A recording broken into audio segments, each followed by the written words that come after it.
Pero bueno, Derrida, como les he dicho, él tiene esta doble tarea.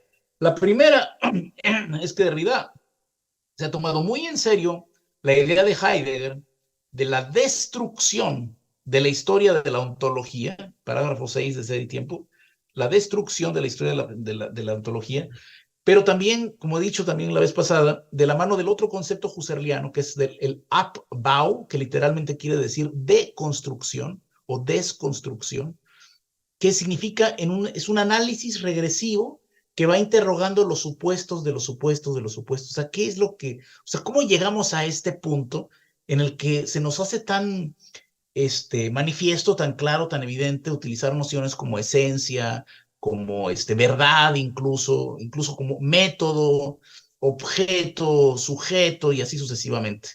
Entonces, perdón, tanto para Heidegger como para Husserl, parte del análisis reflexivo en que consiste la filosofía, en Heidegger explícitamente histórico, en Husserl histórico en cierto sentido, consiste en una especie de desconstrucción, de ir como desmontando los supuestos para ir analizando cómo llegamos a este punto de alguna forma. Ahora, ¿Derrida qué va a hacer? Derrida va a hacer ese análisis, digamos, deconstructivo, o sea, de ir de ese desmontaje, lo va a hacer en relación con los supuestos de la historia de la metafísica y los supuestos metafísicos que todavía están vigentes en el pensamiento de aquellos que fundaron la tradición, digamos, de las humanidades en este régimen estructuralista, especialmente Saussure. Saussure es el primero, el del siglo XX, que justo Saussure es otro positivista que quiere hacer un método específico para la lingüística que no dependa de la historia o no dependa de la filología, no dependa de las etimologías, si no dependa justamente de los métodos del filólogo, que pueda analizar la lengua viva.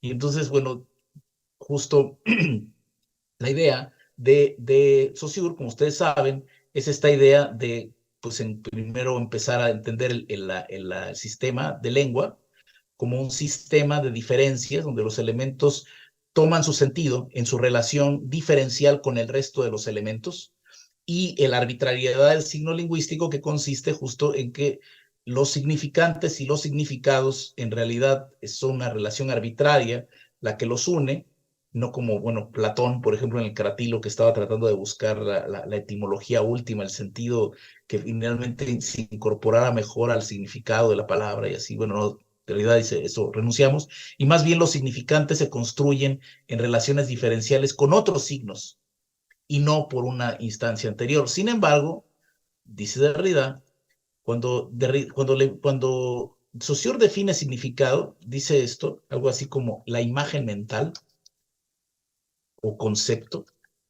Es bastante cuestionable cómo define Saussure el concepto de significado, y no importa, porque eso no es lo más destacado de su obra. Lo más destacado de su obra es el significante, o sea, el concepto de signo de Saussure es la unidad de estos dos, pero con el énfasis en cómo se van formando los significantes, porque estos son los signos que son manifiestos. Este no es manifiesto y discreto. Bueno, es discreto, este es el punto. De hecho, voy a borrar lo que puse aquí arriba. O sea, bueno, sí, significado es el concepto, pero lo interesante aquí es que no es manifiesto de forma sensible, en primer lugar, y en segundo lugar, tiene un sentido de discrecionalidad o de diferenciación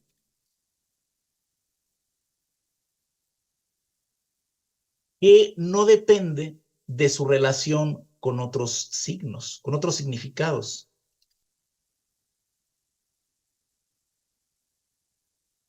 hasta cierto punto, hasta cierto punto. De hecho, vamos a poner esto entre comillas así, hasta cierto punto. En realidad lo más importante es lo primero que dije, ¿no? Que no tiene una manifestación sensible, que está en un plano ideal, y lo más importante justo es que el significado, por eso esta idea de que es una imagen mental, o concepto, es que en la medida en que son conceptos, ¿sí? Remiten a su presencia inmediata en la mente del sujeto que los enuncia, que los piensa. Entonces, bueno, justo Saussure va a desestimar esta dimensión. O sea, esto no me interesa cómo llegaron esos significados ahí, no importa, porque yo puedo tratar al bloque del sintagma, bueno, más bien del signo completo, sí, con significado y significante, y estudiarlo en términos puramente sintácticos, es decir, de su estructura formal y cómo se van adquiriendo su valor en su relación diferencial con otros signos. Y esto es donde voy a trabajar, pero, y aquí es donde Derrida va a poner el énfasis, esta dimensión, cuando Saussure define el significante, y esta es la palabra de Saussure, es imagen acústica, no gráfica, sino acústica, para empezar. Derivadamente gráfica. Y aquí es donde va a empezar Derrida. ¿Sí? Y derivadamente gráfica. O sea, por un lado, Saussure está avanzando con respecto a esta dimensión, ¿sí? Donde hay una cierta primacía del sujeto cierto de sí. O sea, el ego cogito cartesiano, recordemos que es el sujeto que sabe de sí, y sabe de sí porque piensa y sabe lo que piensa. ¿Sí? Entonces el signo está en presencia de quien lo piensa como su propio pensamiento es mío para mí. Y eventualmente lo enuncio mis pensamientos. Vamos a utilizar esta expresión. ¿Qué les parece? Vamos a utilizar justamente la relación, o sea, hay un supuesto entre la idea de significado y los pensamientos en el sentido de Descartes o cogitata, dice Descartes, ¿no? Los pensamientos. Y se asume que entre significado y pensamientos hay cierta relación. Ok. Saussure dice, ok, puedo mantener esto, pero no me interesa. Yo voy a describir esta parte. Aparentemente avanzamos bastante, o sea, vamos a describir esta dimensión de las cosas, o qué pasa de este lado. Esto es lo manifiesto, donde hay un objeto exhibible. De este lado hay pura metafísica. Pero Derrida dice, a ver, pero ¿cómo está esto? O sea, no obstante, justo ocurre que Saussure sigue sosteniendo la centralidad de algo así como la presencia. ¿Por qué? Porque para Saussure reemplaza el sujeto del pensamiento por el hablante. Esa es la cuestión primera. Entonces, el estructuralismo, o sea, claro, el hablante surge y es un sujeto en otro sentido, es decir, está incorporado en un sistema de lengua y para poder ser hablante, la condición de posibilidad de ser un hablante de una lengua es hablarla, es decir, estar integrado en ese sistema de lengua y poder recurrir a este sistema de diferencias, estas relaciones diferenciales de los signos y articular, justamente articular un lenguaje, articular un sentido, articular enunciados para entrar al comercio con otros hablantes. Pero ese comercio tiene lugar gracias a la centralidad, ¿sí? Del habla, ¿sí? Del hablante en vivo y especialmente de la presencia de sus palabras como, vamos a utilizar la expresión de Derrida, precisamente fonética, lo que él llama el fonocentrismo. Entonces, Derrida va a acusar eh, a, a Saussure de fonocentrismo. Y en esa acusación, lo que va a hacer Derrida es empatar el fonocentrismo, es decir, la centralidad de la caracterización del signo como imagen acústica frente a la grafía. O sea, la grafía es justo la representación de una imagen acústica, digámoslo de otra forma. O sea, el signo de la palabra escrita, la escritura, vamos a hablar ya en el lenguaje de Derrida, la escritura, aquí tenemos justamente la escritura, es una deriva, es un signo del signo, es una deriva de una forma originaria de la formación del significante, que es la de la presencia fonética.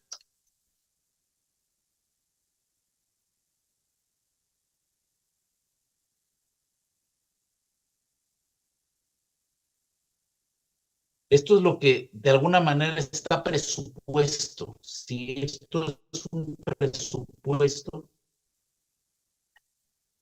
de la lingüística estructural, según Derrida.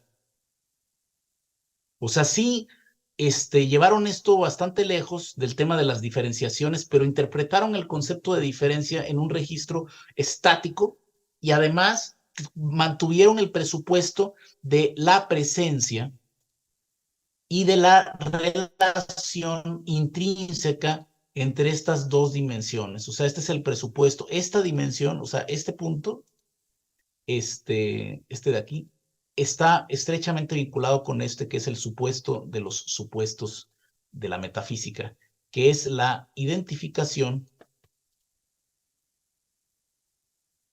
entre verdad, origen y presencia. Estos tres conceptos, sí, están, sí, justamente, o sea, verdad, origen, presencia, coinciden en la idea del fundamento.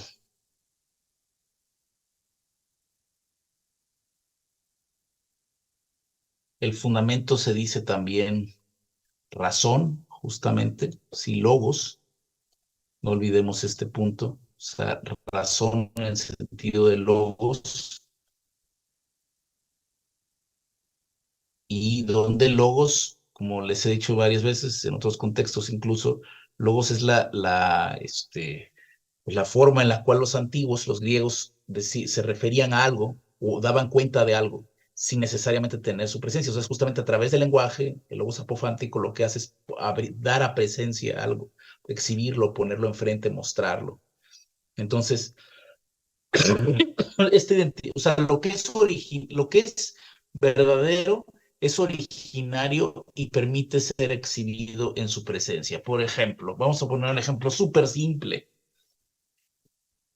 Estamos hablando de, no sé, cualquier cosa en mis tiempos, de mi juventud, más o menos temprana, que nunca los tuve, por cierto, era determinante tener unos tenis Nike originales.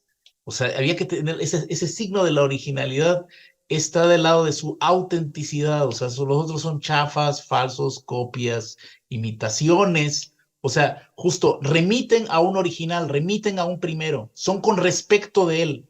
Las imitaciones de los zapatos Nike son los que quieren ser como Nike, pero no son Nike, no son el original. Entonces es una falsedad, no es simplemente su contrario, sino el que pretende ser lo que no es. Están en lugar de los auténticos.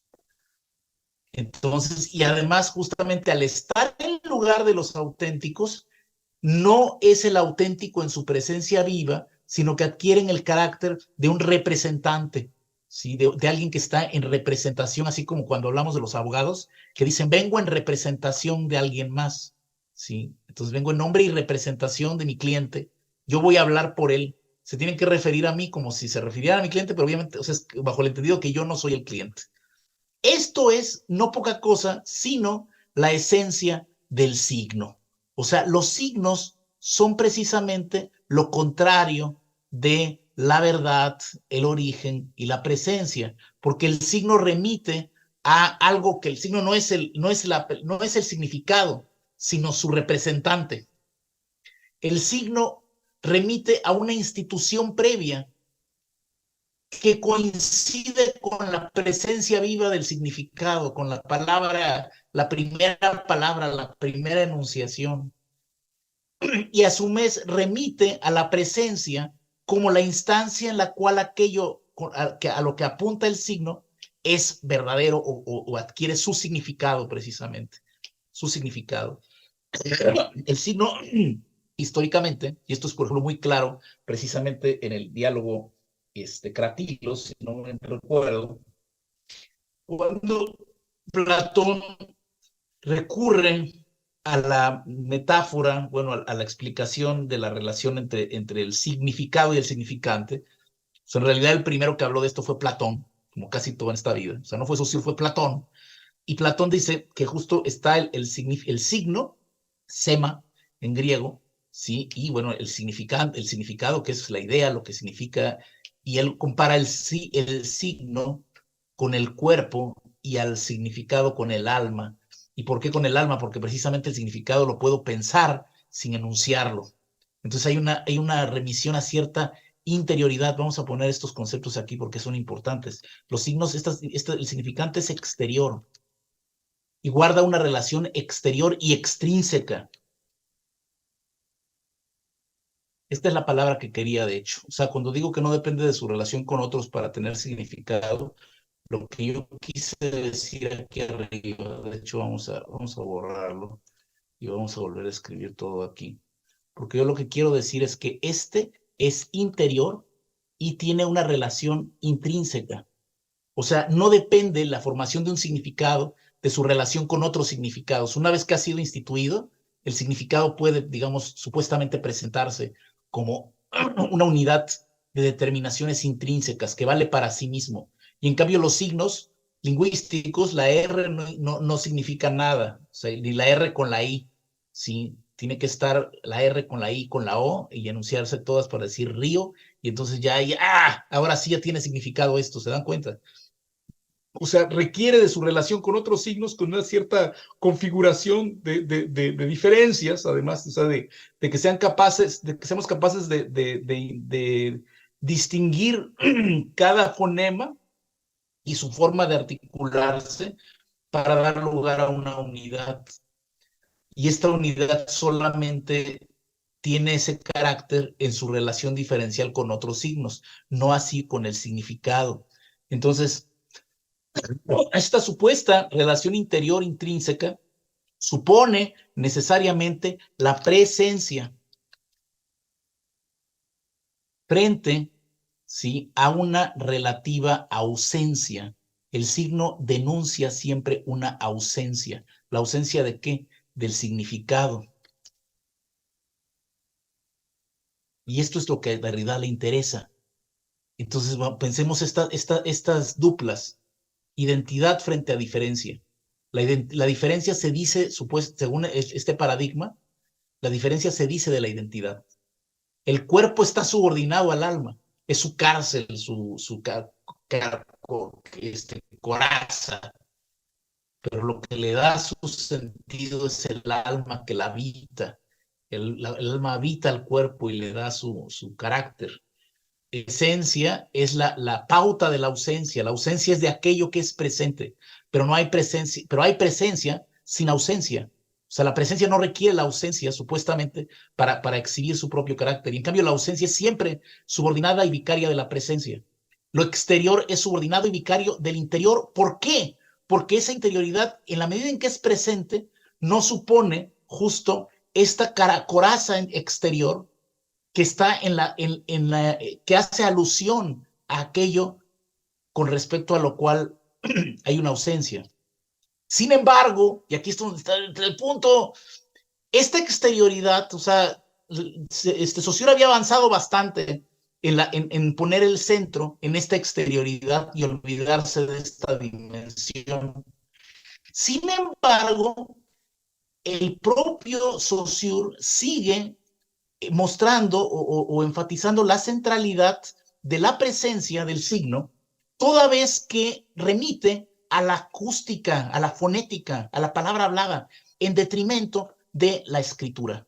Entonces, si el signo está subordinado a la presencia, la escritura supone un nivel de segundo orden de esa subordinación. Es el signo de un signo. Si el signo es signo de un pensamiento, si está en lugar de un pensamiento, está en lugar de una presencia, la escritura es doblemente ausente, porque es el signo de un signo. La escritura es lo que el resto, ¿sí?, que deja a su paso el habla originario, y aquí volvemos a Platón, porque Platón pensaba precisamente que la, este, la filosofía tenía que discutirse hablando y la escritura es una especie de fármacon, decía Platón, es un medio, ¿sí?, para que no se los olviden las cosas. Entonces se apoya en la escritura para apoyar su...